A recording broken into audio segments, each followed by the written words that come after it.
훅 인터뷰. 훅 인터뷰 이어갑니다. 왜 이념일까요? 지금. 왜 단식일까요? 지금. 두루두루 물어봅니다. 조원진 우리공화당 대표 모셨습니다. 어서 오십시오. 오랜만입니다. 네, 잘 지내십니까? 예. 항상 그렇게 좋아 보이십니다. 항상 고민하고 있죠. 고민은 하는데, 네. 왜 이념 얘기했을까요? 자, 외교 안보 다지고 이제 민생으로 간다, 경제 챙기겠다, 이거 얘기하는 게 대통령의 민생 경제의 성과를 낼 게 거의 없잖아요. 저 민생이라는 안 게 좋죠. 갑자기 돌아오는 것도 아니고, 네. 그러니까 이제 프레임 전환을 8월 달부터 해야죠. 이념으로 갈 거다. 예. 이런 생각을 했는데 우선 대표님은 이념으로 갈 거라고 했어요. 저는 경제로 가야 된다고 생각했는데. 아주 경제로 가는 게 당연한데. 당연한데. 그런데 이념으로 갈 거다. 왜냐하면 집안 단속부터 좀 하자.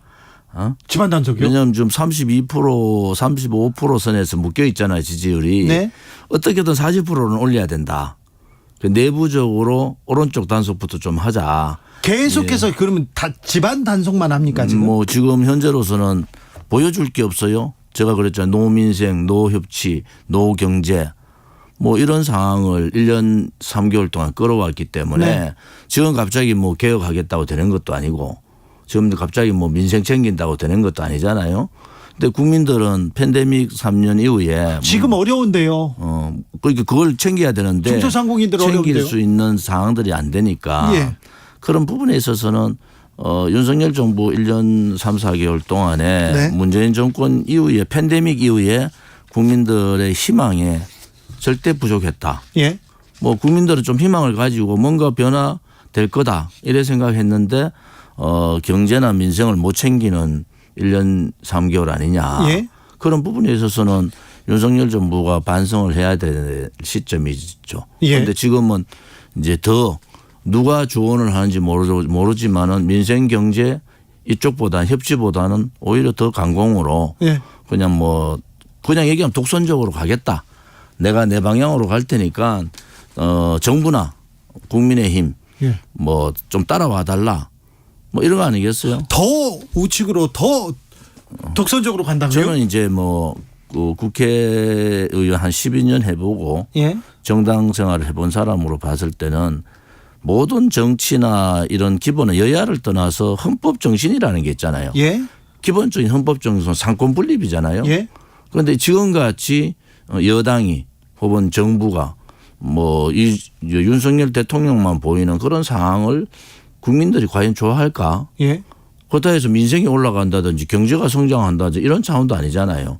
지금 국민들은 미국 보호주의에 의해 가지고 금리가 엄청나게 올라가 있잖아요. 예. 그다음에 자영업자들은 3년 동안 계속 적자 내다가 네. 이제 풀려가지고 좀 해보려니까 대출금 회수 들어오고 있다고요. 지금 그게 지금 가장 큰 10분의 1씩 다 회수하라는 가장 큰 거예요. 숙제예요. 그래서 제가 지역을 많이 다니니까 그분들의 생각은 이거예요. 3년간 우리가 팬데믹 3년이니까 3년간은 좀 미뤄달라. 예.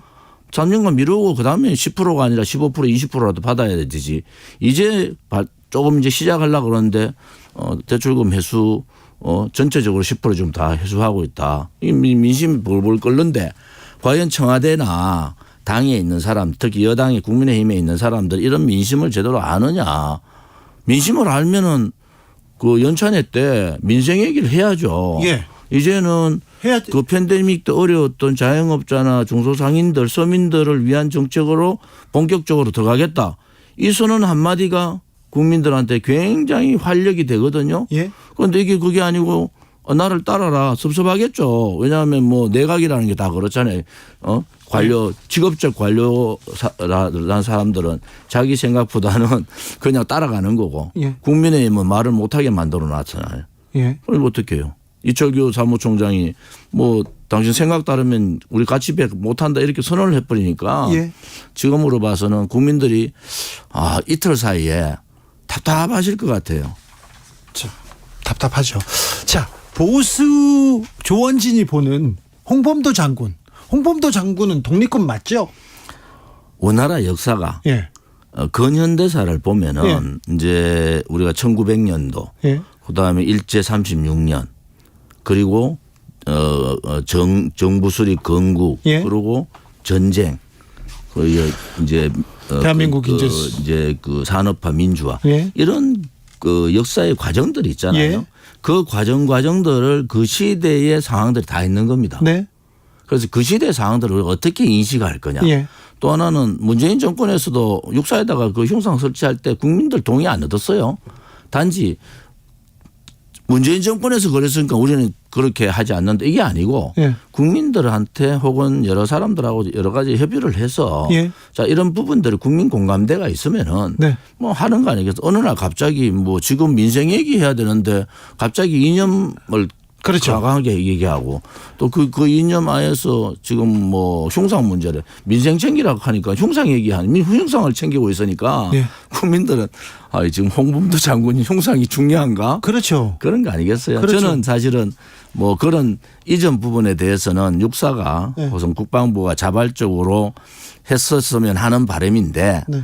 이것이 자발적이 아니고 국방부 장관이나 육사에서 아무런 제처가 없었는데 용산에서 제처가 없었는데 그걸 자발적으로 했을까 그런 부분들은 이미 이제는 이념으로 가겠다. 네. 그러니까 그 이념 안에 홍범도 장군도 네.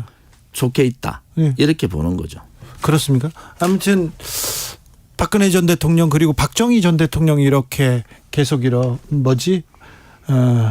그 철학을 모시는 우리 공화당 아닙니까? 이승만 대통령도 모시죠. 네, 알겠어요. 자, 그 얘기가 나오면 그럼 공산주의 전력이 있으면 안 됩니까?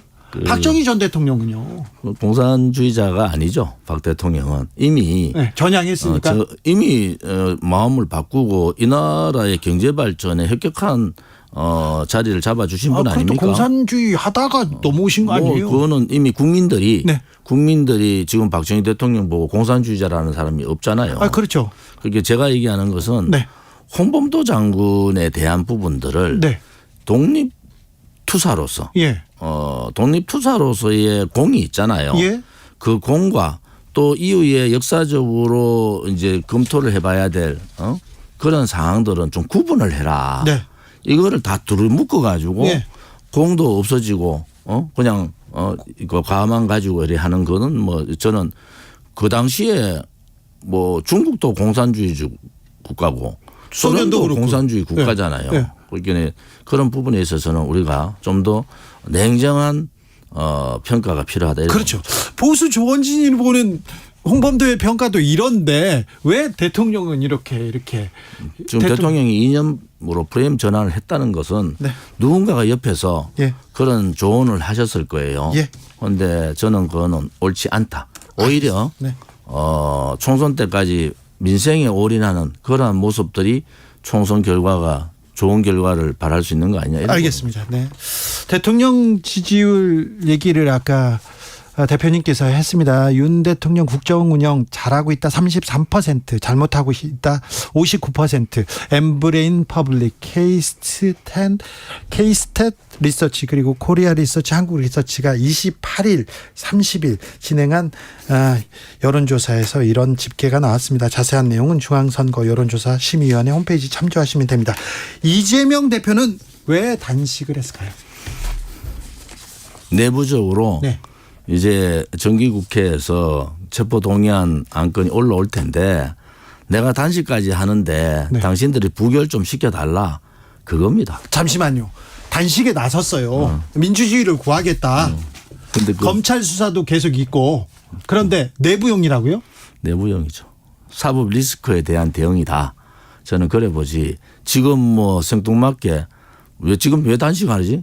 국민들한테 이재명 대표가 단식을 시작했어요. 그러면 그 당신의 명분이 떨어진다. 이재명 대표가 아닌 혹은 다른 예를 들어서 뭐 박광원 원내대표가 단식을 들어갔다. 이런 입장하고는 좀 다른 거 아닌가요? 그런데 뭐 민주주의를 이렇게 바로 세우겠다, 지키겠다 얘기했고 오염수 막지 못해서 오염수 얘기하고 있고 윤석열 정부가 헌정질서 민주주의 파괴하고 있다.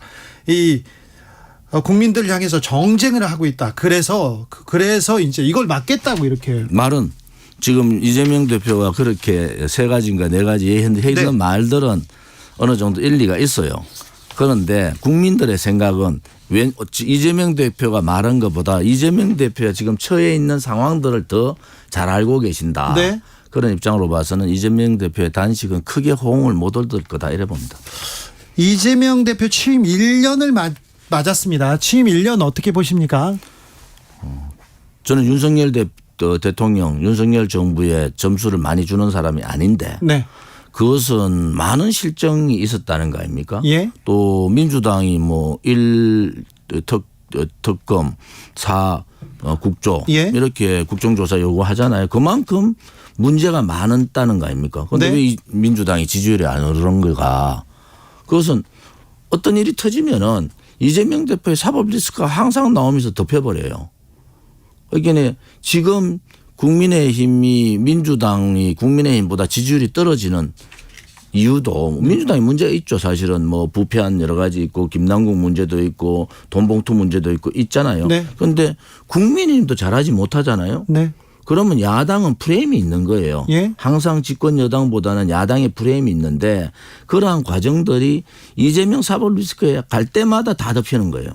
그것이 뭐 검찰발이 됐던 그 윤석열 정부발이 됐던 그렇죠. 그런 상황으로 가고 있는 정부 여당이 그리고 검찰에서 사안이 실정이 있을 때마다 이재명 카드로 덮는 거 아니냐 이런 얘기도 이재명 사법 야당에서 리스크가 얘기합니다. 없었으면 네. 덮을 수도 없잖아요. 아, 예. 제가 말씀드리잖아요. 박강원 원내대표가 오늘같이 선언을 했다. 이거는 대단히 큰 이슈가 돼요.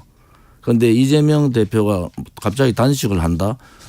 그거는 뭐 국민들한테 그렇게 큰 호응을 못 얻는다 이래 보는 거죠. 여의도는 지금 다 총선으로 지금 생각이 다 넘어갔는데요. 한동훈 법무부 장관 어떻게 해야 할까요? 어찌 보십니까?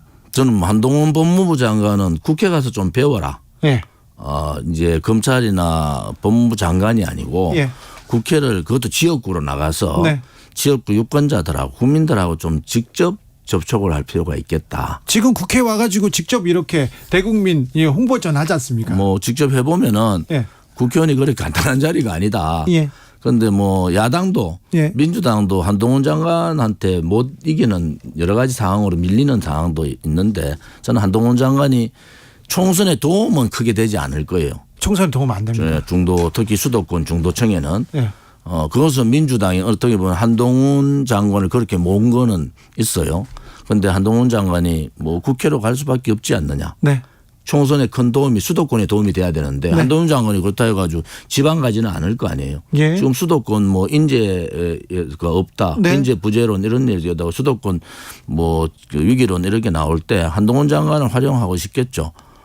그런데 이제 그 원희룡 장관은 또 달라요. 원희룡 장관. 원희룡 장관은 내각이 좀 남을 필요가 있다 이래 봅니다. 그래요? 원희룡 장관이 굳이 양평 문제도 저렇게 벌려놨는데 그 밖에 나와가지고 지금 뭐 자기 국회의원도 해보고 도지사도 해봤잖아요. 원희룡 장관은 내각에서 좀 더 열심히 해봐라 이런 저는. 근데 원희룡 말을 장관이 해주고 싶네요. 지금 계속해서 선거 관련된 얘기도 하시고 다른 걸 보면 총선에 뜻이 있어 보이는데요. 원희룡 장관은 그거보다는 내각 쪽에 관심이 많을 거예요. 왜냐하면은 오늘 뭐 내각에 그 추석 지나고 예. 바로 이제 내각 개편 한다는 거 아닙니까? 예. 근데 이번에 내각 개편은 대폭적인 개편을 할 수밖에 없잖아요. 예. 그럴 때 원희룡 장관의 활용을 어떻게 할 거냐. 그래서 윤석열 정부가 대통령이 고민해야 될 시점이다. 알겠습니다. MB계는요. 이명박 전 대통령 모여가지고 밥도 먹고요. 뭐 또 4대 강도 간다고 하고요. MB계들은 계속해서 이렇게 중용되고 있고요. 잘 나갑니다. 지금 뭐 윤석열 대통령, 윤석열 정부는 김무성 연합정부다 저는 그렇게 얘기를 했고요. 김무성 연합정부요. 그거는 뭐 MB 쪽 사람들을 뭐 보수의 사람들 해봐야 많은데 정치하는 사람들만 보면 사람이 없어 보여요. 예. 그러니까 친박은 안 된다 하니까 방법은 MB 사람들 갈 수밖에 없잖아요. 그런데 MB 사람들이 그동안 뭐 했느냐. 이명박 대통령 때 감옥 갈 때 그 몇 명 나와 있었어요. 예. 다 그냥 거의 조용히 잠잠하게 숨어 있다가 예. 이제 사람 없으니까 뭐 청와대 지금 그 용산 대통령실에 예. 연결고리가 있다고 예. 친이계들이 그렇죠. 거기에 자리를 차지하고 있으니까 네. 사람을 청거하고 사람을 올리는 게 그런 사람들밖에 없어요. 이동관도 그렇고 유인천도 그렇고 뭐 아무튼 김무성 마포 포럼에 예. 속해 있던 사람들이 공직직 공공기관 예. 사장으로 많이 갔어요. 예. 그건 뭘 의미하느냐. 사람의 인재 풀을 너무 못 본다. 그러니까 윤 대통령이 정치를 안 했다는 게 검찰하고 정치를 넘어오셨다는 게 인재 풀을 찾을 수 있는 방법을 모르시는 거야. 예. 그러니까 대통령실에 있는 친이계 사람들이 청가하는 사람들로 가는 거 아니겠습니까? 그런데 사람들은 되게 제가 밖에 나와 보니까 정말 사람들이 보수에도 사람이 많아요. 바깥에도. 예. 그런데 그런 사람들 추천 자체를 안 하니까 그러니까 그게 언로가 막혔다는 거죠. 네. 그러니까 결국은 MB계 사람들이 왜 다 들어갈 수 있느냐. 그래서 제가 그랬죠. 이거는 사실은 김무성 연합정부를 얼마나 좀 답답하겠어요. 윤 대통령이 김무성 연합정부 형태로 가버린 겁니다 지금. 김무성 전 대표는 어떤 역할을 할까요? 김무성 대표는 사법 리스크, 그것도 사법 리스크가 있어요. 사법적인 문제를 해결 안 된 거 있으니까 뒤에서 상황 노릇하고 있다고. 뒤에서 상황? 이 지금 그러면 대통령실을 움직이는 상황이 지금 김무성이라고 얘기하시는 건가요? 뭐 대통령이 하시겠죠. 네. 대통령 그런데 말고. 청거하는 사람. 네. 청거하는 사람이 누군가. 네. 인사. 다 친이계들이다. 그렇죠. 장지원 의원이 네. 여러 가지 올렸다가 한 150명 정도 정리가 됐는데도 아직도 그렇잖아요. 네. 그러니까 다 지금 뭐 강성규 수석이나 정무수석이나 이런 사람들이 다 친이계 그렇죠. 쪽 사람들이다. 네. 그런 입장으로 봐서는 좀 인사에서 좀 탈피를 하셔라. 예. 당원에는 인재들이 많다. 네. 대통령이 너무 그런 사람들의 추천만 받지 마라 이런 얘기죠. 김무성 전 대표가 공관위원장 하마평 나는데 전쟁하자는 거지. 그러면요? 그러면 조은진하고 전쟁합시다 이런 거지. 친박계 하거든. 친박 기회가 어디 있습니까? 자, 그럼 친박계 박근혜 전 대통령 이제 좀 움직이십니까? 박 대통령은 뭐 유영하 변호사 통해서 얘기를 하셨지요. 예. 현역 정치인들은 저를 비롯해 아무도 안 만납니다. 네. 대통령 그런 입장을 갖고 계신 것 같아요. 그래서 제가 뭐 서청원 전 대표나 최경환 장관이나 다 이렇게 만나보잖아요. 네. 뭐 각자 도생하는 수밖에 없지 않느냐. 대통령께서 아무튼 정치인들을 안 만나시니까 다른 방법 없지 않느냐. 그래요? 그렇게 얘기를 하고 있습니다. 최경환 전 장관은 지금 무소속 나간다 하더라고요. 그래요? 우리 공화당은 저는 뭐 당 대표니까 네. 우리 공화당으로 출마를 하는 거고. 그럴까요? 네. 알겠습니다. 자, 이준석, 유승민 이런 분들은 어떻게 됩니까? 윤석열 대통령 스타일로 껴안겠습니까? 아니 쉽지 않을 것 같은데요. 안 껴안죠. 네. 결국은 그 여파가 예. 이제 소위 여야 간의 그 분당 사태가 벌어질 수 있는 경우도 되더라도 네. 대통령의 그러한 마음들을 바꾸시지는 않으실 것 같아요. 그래요? 그렇다고 뭐 대통령한테 아이고 안 됩니다. 이준석이 좀 살립시다. 유승민은 버리고 이준석은 살립시다 할 수 있는 국민의힘에 의원도 없어요. 예. 결국은 이제 10월 달 정도 되면은 네. 공천 윤곽들이 잡히잖아요. 네. 그때부터 이제 요동을 치는 거죠. 저는 뭐 국민의힘뿐만이 아니라 민주당도 네. 그 요동을 칠 상황이 온다. 공천관리위원장을 누굴 놓느냐에 따라서 네. 굉장히 다른 상황들이 전개될 수 있다. 이래 보는 거죠. 이게 의문이 안 풀려서 그러는데요. 대통령이 뉴라이트 이념에 이렇게 사로잡혔다 이렇게 얘기하는 사람도 있는데요. 그 김무성 전 대표 누가 이 뉴라이트 얘기를 계속 하실까요? 아니 지금 구성대가 있는 사람들이 네. 그런 구조로 돼가 있단 말이에요. 그렇죠. 제가 이게 그걸 빨리 벗어나야 되는데 네. 한쪽 얘기를 계속 들으면은 네. 대통령이 정치를 오래 하신 게 아니잖아요. 예. 인생의 철학을 갖고 있을지 몰라도 네. 국정 운영의 철학이나 정치에 대한 철학을 갖고 계신 건 특히 이념에 대한 철학은 확실히 없단 말이에요. 네, 없으셨어요. 그러니까 누군가가 네. 뭐 우리는 뭐 사실은 윤석열 대통령이 아니 보수인가 진보인가 고민도 많이 했다고 해요 사실은. 네. 그런데 지금의 윤석열 대통령의 방향 바뀌었잖아요. 예. 그러면 용산 대통령실이나 또 이제 사람들을 계속 채용해서 사람들을 이제 인재로 이제 각 부서에 놓는 사람들이 대부분 네. 다 그런 성향들의 사람들이 있잖아요. 예. 그게 이념 바로 간 길을 누가 자꾸 옆에서 얘기를 하는 거겠죠. 네. 사실은 지금은 이념에 대한 부분들은 분명히 지켜야 될 것은 네. 헌법적 가치를 지키는 건 맞아요. 예. 그런데 이제 지금은 너무 어려우니까 민생 경제에 좀 올인하는 그러한 정부가 됐으면 바람입니다. 아, 그래요? 그러게요. 온 국민이 바라고 있어요. 근데 언제까지 이렇게. 결국은 총선이라는 그 수도권인 그 집권 여당 예. 특히 대통령의 정당에는 점수를 많이 안 줍니다. 수도권에서는 항상 어려웠죠. 어렵죠. 예. 8번 그 수도권 선거 중에서 예. 거의 뭐 6번 정도가 야당이 이기는 선거 아니겠습니까? 예. 그런데 지금도 마찬가지죠. 지금은 대통령의 지지율이 꽉 묶여버려. 제가 제일 예. 걱정했던 거 그거예요. 대통령 지지율하고 국민의힘 지지율이 따로 놀면은 한쪽이 좀 잘하면 될 수 있는데 이게 똑같이 가잖아요. 예. 그것은 용산 대통령지나 국민의힘이 책임이 크다. 네. 이렇게 보는 거죠. 왜냐하면 목소리를 못 내게 하니까. 알겠습니다. 그러니까 똑같이 가는 수밖에 없다. 이래 보는 거죠. 여기까지 들을까요? 조원준 우리공화당 대표였습니다. 감사합니다. 정치 피로, 사건 사고로 인한 피로.